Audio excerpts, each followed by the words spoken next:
नमस्कार, आप देख रहे हैं पद्मेश 24/7 कृष्णा संडे के साथ। बुलेटिन की शुरुआत करते हैं हेडलाइंस से।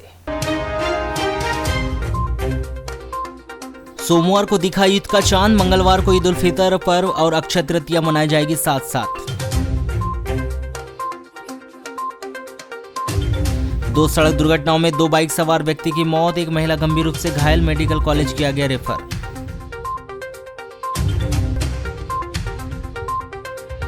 राशन दुकान के स्टॉक में हेराफेरी करने वाले सहायक विक्रेता से 2,99,000 रुपए वसूली के दिए गए आदेश। लालबरा के रास्ते कत्ल खाने जाने से पहले पकड़ाए 86 मवेशी, 3 आरोपी गिरफ्तार, 3 हुए फरार।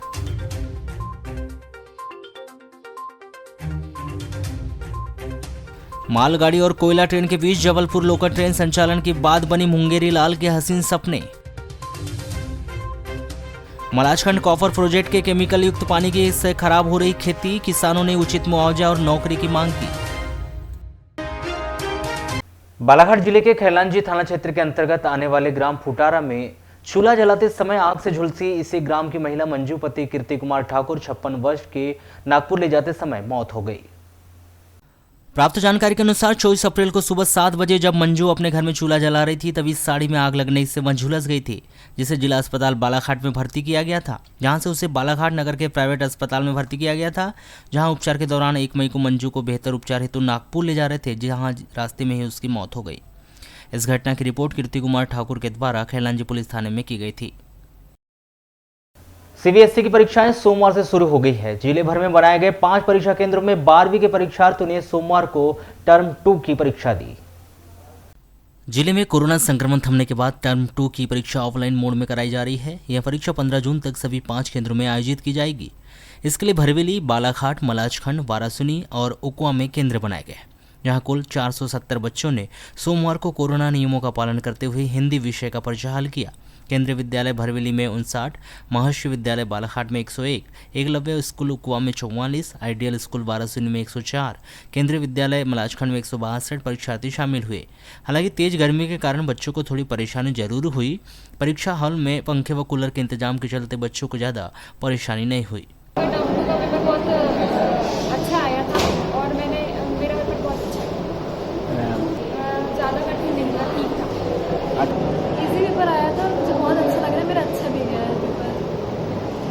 आज से कक्षा 12वीं सीबीएसई बोर्ड की टर्म 2 की परीक्षाएं प्रारंभ हुई है बालाघाट जिले में। और बालाघाट जिले में 5 सेंटर हैं 12वीं के लिए और कक्षा 10 के लिए 6 सेंटर हैं, जिसमें 5 सेंटर में 373 बच्चे एग्जाम दे रहे हैं और सिर्फ 1 बच्चा अनुपस्थित है। कलेक्टर डॉक्टर गिरीश कुमार मिश्रा के आदेश पर वन समिति चिचोली के संचालित शासकीय उचित मूल्य की दुकान की जांच की गई। जांच में खाद्यान्न का स्टॉक कम पाए जाने पर दुकान को निलंबित कर दिया गया है और सहायक विक्रेता से 2,99,500 रुपए के वसूली के आदेश दिए गए।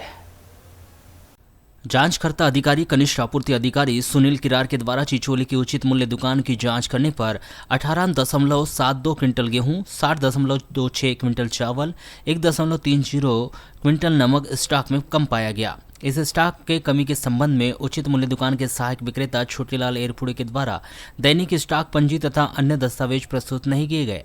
इस प्रकरण में अनुविभागीय अधिकारी बालाघाट केसी बोपचे के द्वारा सुनवाई कर उचित मूल्य दुकान वन समिति चिचोली को तत्काल प्रभाव से निलंबित कर 2,99,150 रुपये की राशि वसूल किए जाने का आदेश पारित किया गया है। इसके साथ ही चिचोली की इस दुकान के पात्र हितग्राहियों की सुविधाओं को ध्यान में रखते हुए निलंबित उचित मूल्य दुकान को आगामी आदेश तक उचित मूल्य दुकान अत्रि से संलग्न करते हुए निर्देशित किया गया है कि सार्वजनिक वितरण प्रणाली के अंतर्गत वितरित की जाने वाली सामग्री का वितरण पूर्ववत ग्राम पंचायत भालेवाड़ा से सुनिश्चित किया जाए। लालबरा मुख्यालय से 4 किलोमीटर दूर ग्राम पंचायत अत्रि के चंदन टोला होते हुए कत्ल खाने ले जा रहे 41 नग एवं रामजी टोला नहर साइफन लोहा पुल के पास से 46 नग, इस तरह कुल 87 नग मवेशियों को 2 मई की सुबह लालबरा पुलिस के सहयोग से बचा लिया गया। प्राप्त जानकारी के अनुसार 2 मई की रात्रि करीब 3 बजे पुलिस को मुखबिरों से सूचना मिली कि ग्राम पंचायत अतरी के ग्राम चंदन टोला व रामजी टोला नहर के साइफन लोहा फूल होते हुए रात के अंधेरे में 87 नग बैलों को मारते पीटते हुए रस्सी से बांधकर क्रूरतापूर्वक हाँकते हुए 2 झुंडों में करीब 6 व्यक्ति मवेशी को मारते पीटते हुए कत्ल खाने महाराष्ट्र की ओर ले जा रहे हैं। जिसके बाद थाना प्रभारी अमित भावसार अपने बल के साथ मौके पर पहुंचकर घेराबंदी कर मवेशी को रोककर पूछताछ की गई, जिसमें उन्होंने बताया कि महू बाजार से मवेशी लेकर आ रहे हैं, परंतु खरीदी संबंधी दस्तावेज सही नहीं पाए जाने पर पुलिस ने 2 स्थानों से 87 नग मवेशी को अपने कब्जे में ले लिया और थाने लाकर आवश्यक कार्रवाई कर उक्त मवेशी को वारासोनी गौशाला भेज दिया गया है। पुलिस ने अतरी के ग्राम चंदन टोला से 41 नग मवेशी को क्रूरतापूर्वक मारते पीटते हुए कत्ल खाने ले जाने के आरोप में रामजी टोला निवासी 24 वर्षीय राजेश बाबूलाल पंचेश्वर, 27 वर्षीय राजेंद्र बाबूलाल पंचेश्वर, बोरी मोहगांव निवासी 25 वर्षीय संजू रामू खैरवार को रात में गिरफ्तार कर लिया एवं रामजी टोला नहर साइफन लोहा फूल होते हुए 46 नग मवेशियों को लेकर महाराष्ट्र कत्ल खाने ले जा रहे आरोपी पुलिस को देखकर भाग गए। पुलिस ने 2 स्थानों से 87 नग मवेशियों को कत्ल खाने ले जाने से बचा लिया है। सर, जो मवेशियों को पकड़ के लाए थाने में अभी रखे हम लोग कहाँ से पकड़ के? ये कल रात्रि में मुखबिर से ऐसी सूचना प्राप्त हुई थी कि चंदन टोला और अमोली के जंगल क्षेत्र से कुछ व्यक्ति गौवंश मवेशियों को क्रूरतापूर्वक लेके जा रहे हैं राज्य की सीमा से बाहर। इस पर तत्काल पुलिस टीम बनाकर हमने दबिश दी गई, कार्रवाई की गई और घेराबंदी कर मौके से कुल 6 आरोपियों को गिरफ्तार किया है। आरोपियों के पास से कुल 87 नग मवेशियों को विधिवत हमने थाना सुरक्षार्थ कर गौशाला पहुँचाया जा रहा है और आरोपियों के विरुद्ध गौवंश प्रतिषेध अधिनियम के तहत प्रकरण पंजीबद्ध कर कार्रवाई की जा रही है। नगरीय क्षेत्र के इतवारी बाजार में लगातार मोबाइल चोरी की घटनाएं बढ़ रही है। इस बात का खुलासा उस वक्त हुआ जब वार्ड क्रमांक 19 निवासी पार्षद का मोबाइल चोरी हुआ और एक मोबाइल चोर सीसीटीवी फुटेज में कैद हो गया। प्राप्त जानकारी के अनुसार निवर्तमान पार्षद कल्लू सोनी रविवार की सुबह करीब 8:30 बजे इतवारी बाजार में सब्जी लेने गए थे। इस दौरान भीड़ अधिक होने के कारण एहसास नहीं हो पाया। बाद में मोबाइल के गुम होने के संबंध में पता किया गया तो यहां पता चला कि इस दिन उनके मोबाइल के अलावा 2 अन्य मोबाइल चोरी की घटना भी हुई है। मोबाइल चोरी की शिकायत कोतवाली थाने में कर दी गई है।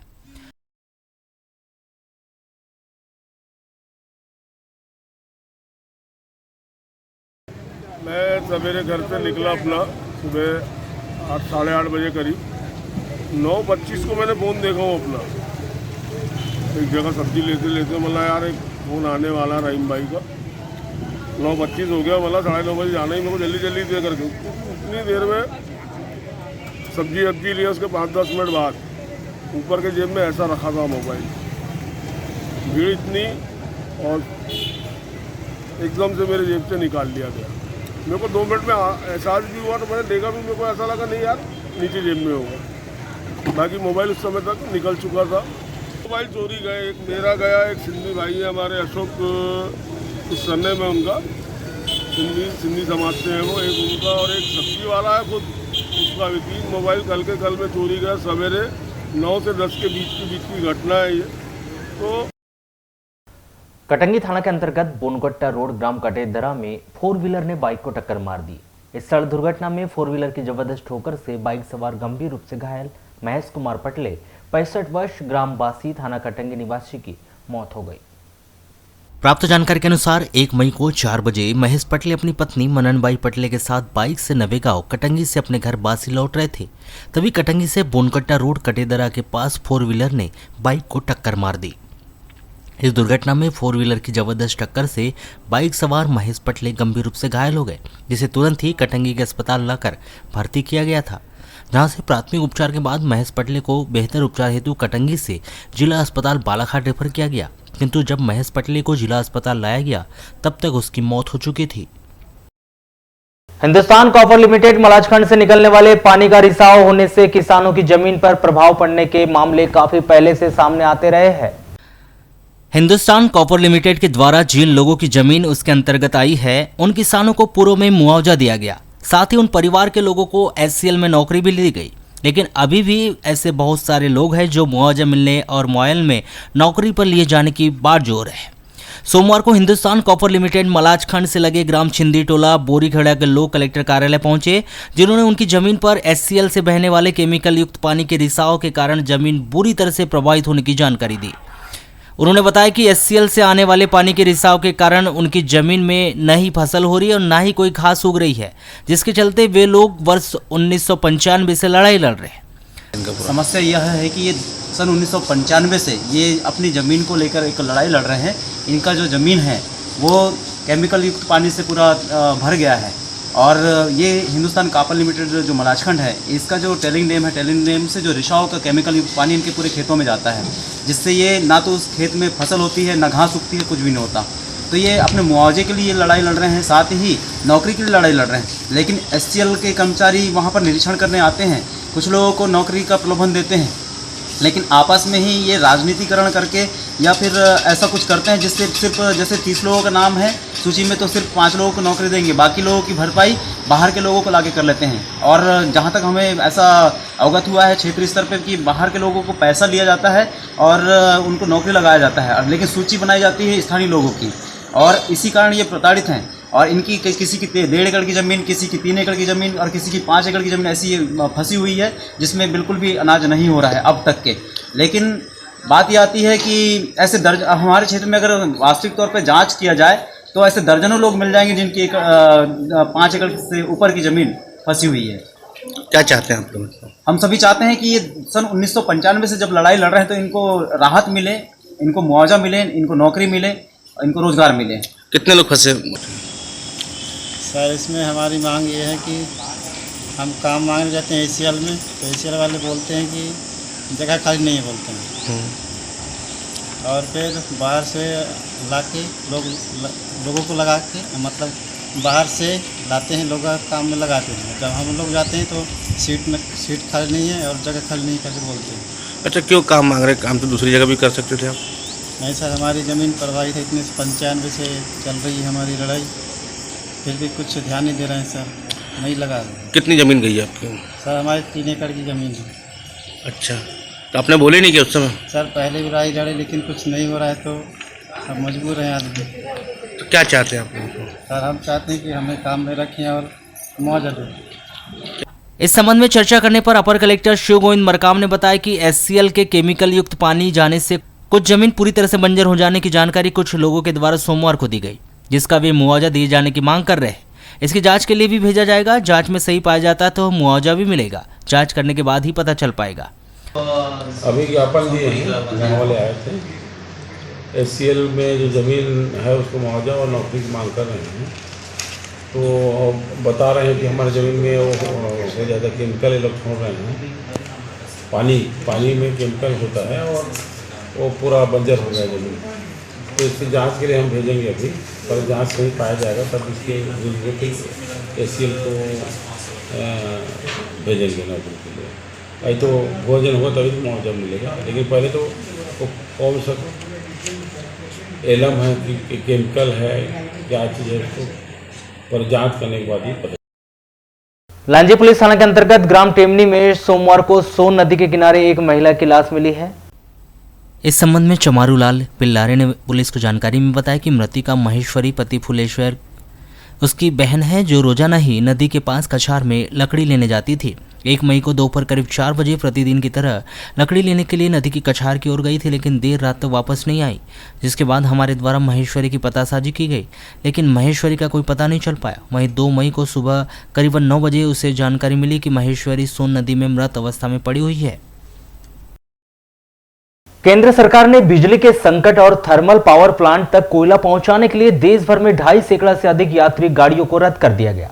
ऐसे में जिले के लोग जबलपुर तक सीधी लोकल ट्रेन की उम्मीद लगा रहे हैं, जो पूरी तरह से मुंगेरी लाल के हसीन सपने की तरह दिखाई दे रही।